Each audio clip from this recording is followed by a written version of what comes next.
Good afternoon, everyone. Happy Monday. Thank you for joining us for our Power Hour webinar today. We're going to talk about Gmail for the non-Gmail user.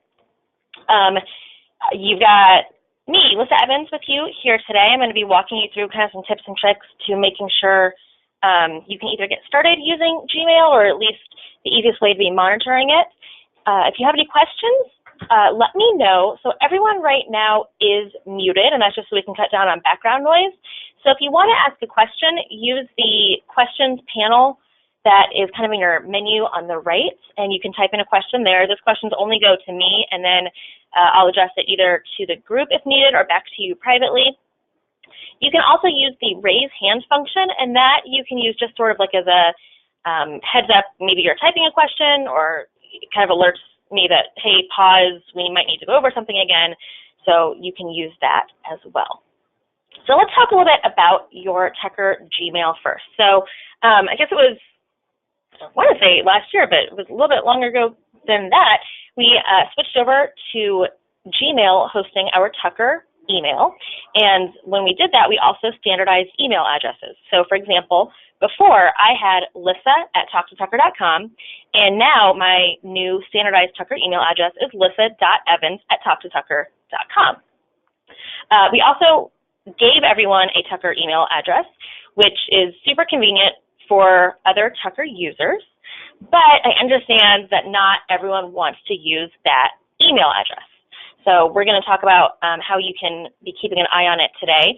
Before we jump right into that, though, I just want to kind of mention that I understand there might be hesitations about using it, and please feel free to talk to myself or to IT or your staff or managers, anyone about that, because there are really good reasons why we switched to Gmail onto these Tucker addresses. I know change can be hard, especially if you were used to like Outlook or another program, and we understand that, but we will help you through that change. The main reason, though, why we switched to Gmail has to do with security. It's just a much more secure system, lower risk of your emails being hacked and messages going out to clients or you getting locked out or any of those horrible things that can happen. With Gmail being our host for our email, that's a lot less likely. So that's kind of one of the main reasons. And then there are a whole host of other benefits to it, but really what it comes down to is the security. If you're someone who has been using a custom or a personal email address for years now, for example, maybe I was using lissa@lissasellstheworld.com, and you don't want to give that up, that's fine. I totally understand. It is possible, however, to use Gmail and have Gmail pull that email in to the Gmail platform, though. So every email would still look like it's coming from my lissa@lissasellstheworld.com. That address still exists. People still use it. I still give it out. It's just that I'm accessing that email through Gmail now. So that's also an option. And again, you can ask myself or your staff or managers any questions regarding that, and you can absolutely reach out to IT to schedule a one-on-one to get that set up. So the first thing we're going to look at right now is actually on our Tucker Training YouTube channel. You might not know that we have one, but we do.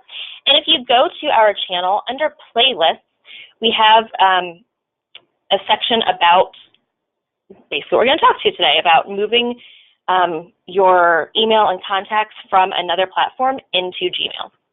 So if you are not following our YouTube channel, which you're probably not, we only have 12 people, that's okay, you don't have to follow it, but you can find the link to this YouTube channel in the top of the 2019 digital course document list. It's right there at the top, and I think we also have it in the buzz. So you can click there and then go into playlists and find this playlist here.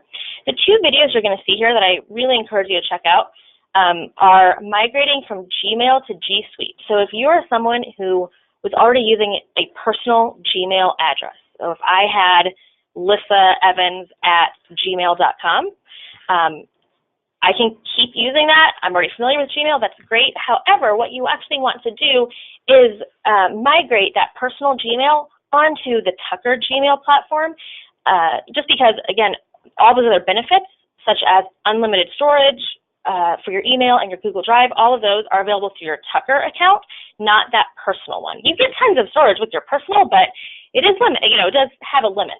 So if you just set up your Tucker email and then migrate your personal Gmail into that account, into that platform, you can then have those benefits of the unlimited storage and whatnot. So that's that first video, migrating your personal Gmail to G Suite, and that's your messages as well as contacts. Then the second video is migrating Yahoo to the FC Tucker G Suite platform. We have this video in here because this is one of the more popular email platforms people were using, and so if you are using something other than either a personal Gmail or a Yahoo, you can still check out these videos, and it'll help you understand what you need to look for from your email provider. But Yahoo is probably the most popular alternative, and so we provided that video. So that is here as well, and it walks you through exactly how to move mail and contacts over. Okay, so check those out. Again, those are on our Tucker Training YouTube channel, okay? The next place you can go if you want some help with learning Gmail is the G Suite training portal. So this link is available through Google. It's in the email signature of, I think, most people from IT. So if you're someone who you are not a Gmail user, but you're going to be, I applaud you. That's awesome. That's exactly what we want to hear. But if you need some help actually learning how to use that Gmail now, you can go into the training portal, click on Gmail, and then here's the quick cheat sheet that explains how to compose a new message, how to change the font style, and do other formatting within that message, that conversation mode that you may have heard people talk about, and expanding conversations, popping a new message out in a window, staying organized, all that type of stuff. And then you can dig a little bit deeper into those specific topics, finding emails, so that's searching, creating a signature, getting into calendar and notes and tasks. So you can start with those basics and then dig a little bit deeper when you're ready, okay? And again, that was in the G Suite training portal. I think it's available in all of the email signatures from IT, but also you can get to it if you go to the Tucker Toolbox, and under Resources, there's G Suite Training, and there's the link to that training portal. There's also a quick start video guide, and then again, product by product guide that goes a little bit more in depth. So definitely check out those resources. There's also, if you this sounds weird, if you Google help for Gmail, there's just a wealth of knowledge out there of resources to help you. Google has tons, so definitely start with those. But for example, here is a support article from them about how to send emails from a different address or alias. So yes, that is something you can do, and that's something that's covered in these videos as well. But what this means is you can use Gmail and import your mail from Yahoo or from your custom domain or from AOL or from wherever, and still make it look like emails going out are coming from, that at yahoo.com or whatever it was. So that video explains how, and then this is the step-by-step from Google, how to add that email address, how to change the from, how to make it always look like it's coming from that, and so on. You do also, there we go, actually let's go back to the Gmail app in a minute. So that's all kind of everything you're going to do on your computer to help yourself get transferred over, watching those videos and then getting that set up in your Google account settings. If you are a holdout and, again, you're not going to use the Tucker email for whatever reason, just period. You're just not going to. Putting your foot down. Okay. Well, then my challenge to you is to at least be monitoring it daily, really. And it's not really just a challenge. It's my, begging and pleading to you. Because here's the deal. When it comes to the Tucker email, first of all, that is the address that a lot of internal Tucker communications are going to go to now, just because it is worlds simpler for us from the Agent Development Center to be able to send out a mass email to all those Tucker email addresses and know that they are a current address, right? So I think your tax statements either went there or are going there. Your .loop account activation email went there. So that's going to be used for a lot of things internally, but then also as another Tucker agent maybe wants to write an offer on your listing, if they are using Gmail and they open the compose window and they start typing your name to send you that offer, it will pop up with your Gmail address. They don't actually know if you're using it or not, but it's in their address book, kind of their network of Tucker people, and so they're going to go ahead and select that Gmail address and they're going to send you an offer. Now, if you're not using your Gmail, you're going to miss it. And I know there are some of you who are talented and sneaky, and I respect that, and you have an out-of-office message on that Tucker Gmail that says, this address is not monitored, please send it to this other address. That's helpful, but then you're relying on that agent who just sent the email to see that message. What if it gets buried in their outbox? What if they hit send and then hopped on a plane to Australia and they're going to be out of commission literally for 16 hours because they're on a flight? That's not foolproof. So what I want is for you to work with me, work with IT, and set up a way to be monitoring your email daily, okay? The easiest way to do that is to install the Gmail app on your phone. If you are a current Tucker Gmail user and you don't have the Gmail app on your phone, then also listen up, because the app is the way to go. So what I have here is a set of instructions for getting your Tucker email set up on your phone, and I will email these out to all the attendees afterwards. But what this does is it allows you to use the sort of native Gmail app, if that makes sense. It's actually from Gmail. It's not the Okta Mobile. If you use that, it's the Gmail app, and just to set your email up on there. And then that way you can easily open up the app to check your mail, or if you just turn on notifications, you will get notified whenever you get a new message. So if you are not giving out your Tucker email address, that's fine, but if someone then sends you an offer at that Tucker address, you'll get notified that you have a new message. So it's a little bit different depending on if you have an Android phone or an iPhone.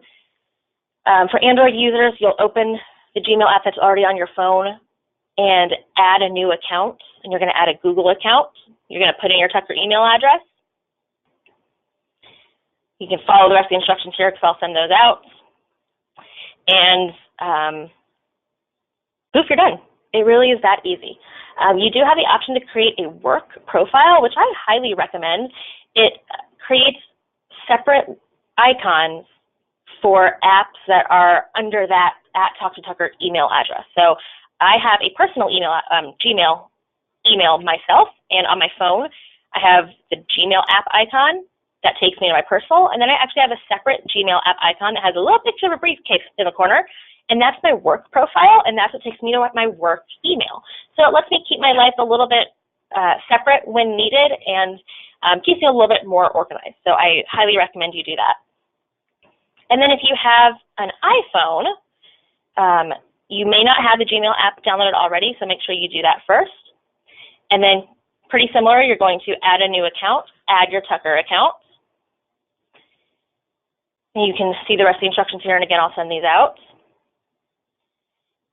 And the only weird thing with Apple is you actually have to sort of force close the app and then open it again to get it working, but those instructions are in here. One big important FYI with using the app on your phone, whether you are an Android or an iPhone user, you will get prompted to accept and install a Tucker device policy. It's like a behind-the-scenes app. If you read the fine print, it sounds terrifying. I get that. It's basically saying you're giving permission to your company to access your phone and all those apps associated with it. And yes, technically you are, but what it doesn't really explain, because it can't, it's just basic computer lingo, is that Tucker's not doing anything with that. The only reason that they have access is that, say, your bratty teenager steals your phone, knows your passcode, gets in, and starts sending emails from your account. That could be a problem. So if that were to happen, you can contact IT and they can shut that app down. They can access it remotely. That's all they're doing. They're not monitoring emails. They're not saving emails. They're not doing anything with your emails or anything in your Google Drive or any of that. It just lets them shut down that email or wipe it in a worst case scenario. Okay? So again, sounds scary, but just trust me, it really is okay. The other thing you'll have to have on your phone is some sort of lock, a passcode, a fingerprint, something like that. If you do not have that already, and if right now you're saying, but I don't want that, nope. That is one argument you're not going to win with me. Your phone needs protection, period, end of story. Even if you do not install the Tucker app, you need to have some sort of lock on your phone. Phones are small, they're easily lost and stolen, misplaced, and if you do not have any type of password protection on there or just lock on there, then anyone can pick up your phone and start sending messages, access your bank account, access your Facebook, access your contacts, do all kinds of things. Set up a lock on your phone, period, end of story. That is, it's like you're leaving your front door of your home unlocked and tying balloons to the mailbox saying no one's home, doors open. You wouldn't do that. Don't do it with your phone, okay? So using the Gmail app does require having some type of lock, and if you have any concerns about that, please let me or IT know because, again, you really need that set up. So once you install the app, it'll just be running in the background on your phone, and if you get a new message, it'll notify you, and then you can check it. So you can also, of course, log into your Gmail just daily on your own, but I think this is the best way just because days get busy, you might forget to log in, or if someone sends you an offer at 8 a.m. and you don't log in until 10 p.m., that's a lot of time lost. So use the app, let it notify you.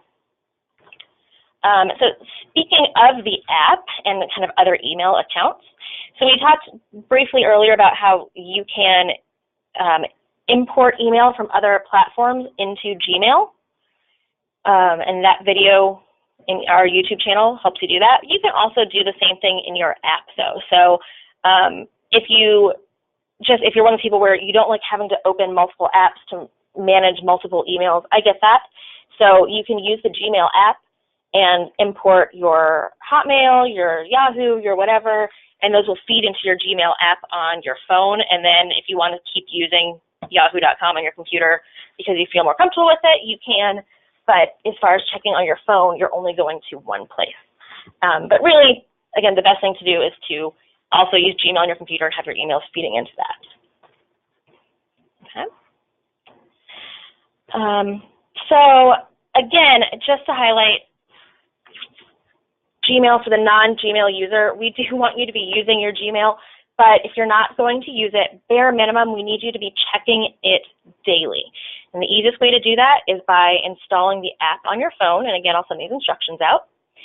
If you have concerns about losing a custom email address that you had or a personal Gmail, and you don't have to worry about that. You can import all of that into your Tucker Gmail account. And here are those videos. These are, again, on our Tucker Training YouTube channel, and this will help you move over all of your emails, all of your contacts, and then it also walks you through sending email messages so that no one is the wiser. I can still send messages that look like they come from Lissa@lissasellstheworld.com, and no one is the wiser as far as the fact that I composed that message in Gmail.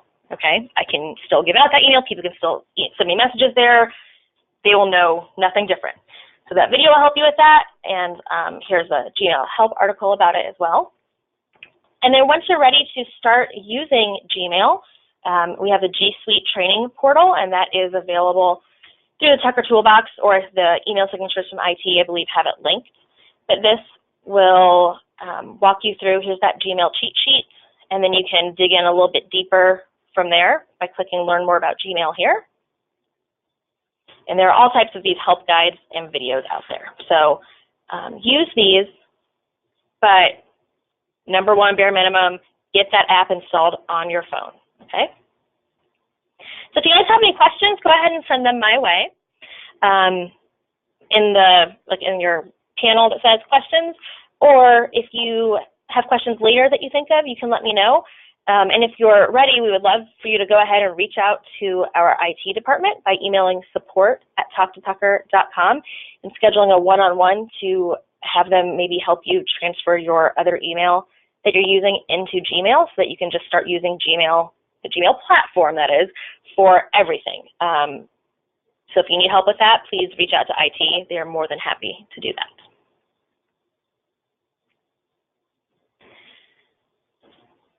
All right, well, that was a pretty short power hour, but I will stick around for a few minutes, so if anyone has questions, I'll be around for that, and then get on your Gmail, all right? Get started at least checking it, but hopefully using it. Thanks for joining us this afternoon, guys. I'm glad you don't have to come out on a cold, dreary day. Hopefully you are somewhere warm and cozy, and you picked up some tips and tricks if you are not a Gmail user. And then check back in with us. So if you are looking for some more advanced tips, we have some other G Suite related trainings that we'll be offering through our Power Hour webinars. So keep an eye out for those. Let me see which one is up next. So our next Power Hour webinar is going to be March 4th, and those are always at 1 o'clock. And this one's actually going to be .loop. This is going to be the basics of .loop. So you can register for that on the digital class catalog or on our shared training calendar, and we'll put that in the buzz as well. April, we're going to be talking about Tucker CRM and activity plans. May, we're going to get into G Suite basics like Drive, Docs, Sheets, and some more about Gmail. June, we'll be looking at Google Sheets and Docs. That's Google's version of Excel and Word. So if you're not currently a Gmail user and you're wondering what on earth this all is, these are some of those benefits available to you on G Suite that are really beneficial, so tune in for those. July, we're going to get into some deeper, kind of nerdier features of the Google Suite, including Google Keep and Google Forms. August, we'll get into Google Calendar, and then September, back to the CRM. October is .loop. November, more G Suite, and then December, Tucker CRM. So we have a variety of topics coming up, so get registered for those, again, through the digital class catalog, our shared calendar, and we'll be promoting them in the buzz. Have a good afternoon, everyone. We'll talk to you soon. Bye.